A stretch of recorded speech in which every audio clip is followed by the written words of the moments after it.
Stellar Blade is the talk of the video game industry, and there are some individuals out there who are extremely bothered by the fact that they have attractive feminine characters within this title. But now we actually have the director coming out and talking about the creation process, and he was also asked if he was aware of the Western media outlets that expressed discomfort with the portrayal and really brushed them off.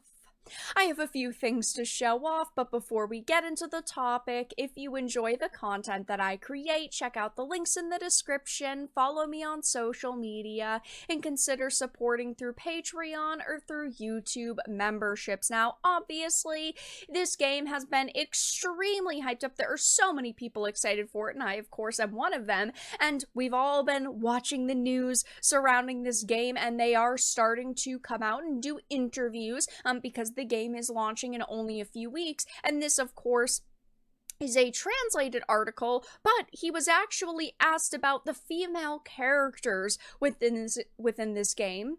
So starting off, it says the distribution of roles between the main characters, Eve and Adam, is also quite interesting. Eve, a woman, fights directly on the field, while the male Adam follows and supports her from a drone.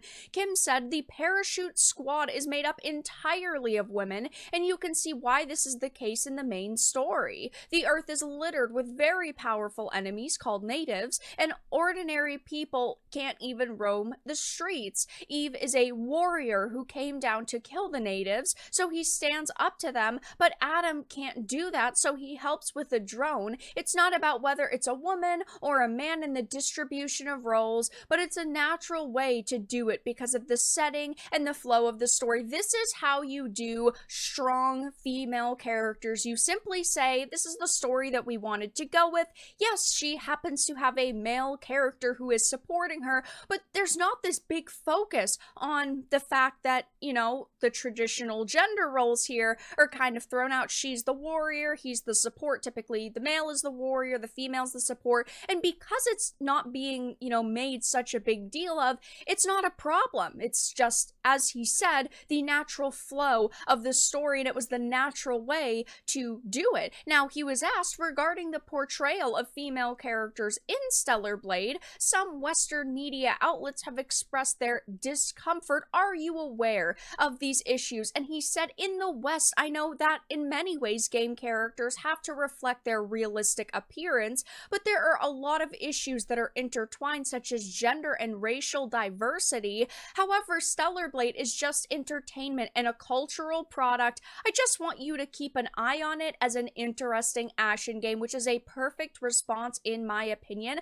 And I know that some people have actually said maybe this statement is, you know, being made because he's worried about Western journalists slamming his game, but I personally don't take that from this. He seems extremely confident in his team, in their product, and that people will show support to this title, which will obviously happen given it's the #1 pre-ordered game in tons of regions. But he's simply saying that I acknowledge the fact that in the West there are a lot of discussions surrounding things as gender and racial diversity, but he says first and foremost, yes, there are plenty of game characters out there that, you know, have a realistic appearance, but that's not us. That's not the product that we made. And this game is not meant to be any sort of statement. It's supposed to be entertainment. And as he says, an interesting action game. It is just a cultural product, which I do think really is a fantastic statement to make, because he's not trying to use this as a platform to push his own personal political agendas,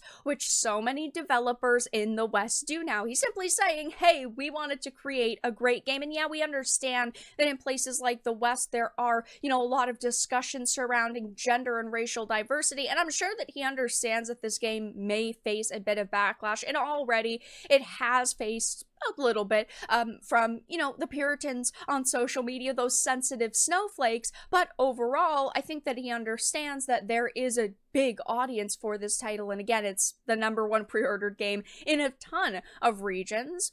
And what's even more hilarious in this situation is the Western media outlets expressing their discomfort, because they do not represent the majority of gamers. They really only pander to the vocal minority of individuals who are upset by attractive women in video games and fictional characters not being complete uglies, but ultimately they do not really matter. Western media and the journalists within the industry are desperate for relevancy at this point, and they've even tried to not talk about Stellar Blade in a negative way because they know that they are going to get absolutely pummeled for it, and the few that have, like IGN France, have gotten completely wrecked by gamers. But it's hilarious to see this because, of course, the Western media outlets who are desperate for relevancy at this point are not representative of what gamers actually want, and we have directors like this just making what they feel passionate about, and gamers flocking to these products because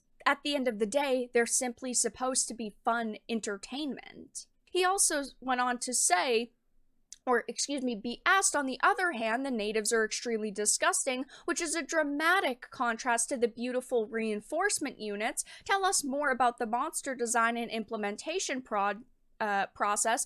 And he says exactly, they are deliberately designed to be repulsive, and most of them have no eyes. Their limbs are unruly and deformed, which causes discomfort, which has, something to do with the setting of the work. This monster is predetermined in terms of where it will appear and what role it will play, and it has also adopted an abrupt design so that work is not too rigid. And then he talks about how, you can expect this game and the designs to be absolute perfection, which I completely agree with. Yes, we have these very attractive feminine characters and also, attractive male characters, but we also do have the contrast with the enemies, which I think is great, because there have been a lot of people saying, oh, this game is only supposed to be, a highlight of women as sexual objects, which of course is absolutely absurd. We have beautiful women in this game, we have attractive male characters in this game, and I just feel like his statements are so perfect because he just talks so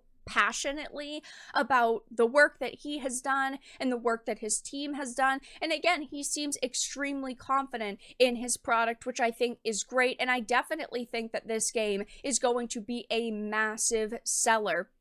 It has been delayed a few times, which I know a lot of people were pretty worried by, but at this point, given how positively the demo has been received and how the pre-orders are going, this is shaping up to be one of the biggest games of 2024, and I'm definitely worried that it is going to be snubbed at the end of the year during all of the award shows. Like last year, Hogwarts Legacy was of course snubbed, but obviously only time will tell. Obviously, over the next few weeks, I will be keeping my eye on interviews that release and all of the promotional material. I cannot wait for this game's full launch. I am going to be streaming it at release. I, of course, already live streamed the full demo, which I had a blast with. And ultimately, I think so many more people are excited for this game. And I feel like these are really strong statements from the director, filled with confidence. But that's all that I really had to discuss in this video. Let everyone know your thoughts in the comments down below. If you enjoyed this, give it a like, and if you didn't, give it a dislike. I appreciate your support either way, but I will talk to you all again in the next video really soon.